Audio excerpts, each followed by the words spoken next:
செங்கல்பட்டு அருகே புதிதாக அமைக்கப்பட்டுள்ள பகுதி நேர நியாய விலைக் கடையை ஊராட்சி ஒன்றிய தலைவர் திறந்து வைத்தார். செங்கல்பட்டு மாவட்டம் மாமல்லபுரத்தை அடுத்த வடகம்பாடி ஊராட்சியில் 2000க்கும் மேற்பட்ட குடும்பங்கள் வசித்து வருகின்றன.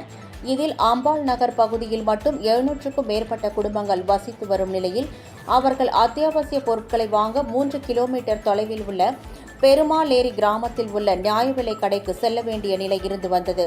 இதனால் அன்றாடம் கூலி வேலை செய்வோர் மிகுந்த சிரமத்திற்கு உள்ளாகினர். இந்நிலையில் அம்பாள் நகரில் பகுதி நேர நியாய விலைக் கடை திறக்க வேண்டும் என்று ஊராட்சி தலைவர் மற்றும் வட்ட வழங்கல் அதிகாரிகளிடம் பொதுமக்கள் கோரிக்கை வைத்தனர். அதனை ஏற்று வட்ட வழங்கல் துறை அதிகாரிகள் மூலம் ஊராட்சி தலைவர் பரசுராமன் நடவடிக்கை மேற்கொண்டார். அதன் அடிப்படையில் பகுதி நேர நியாய விலைக் கடைக்கான இடம் தேர்வு செய்யப்பட்டு நியாய விலைக் கடை திறக்கப்பட்டது.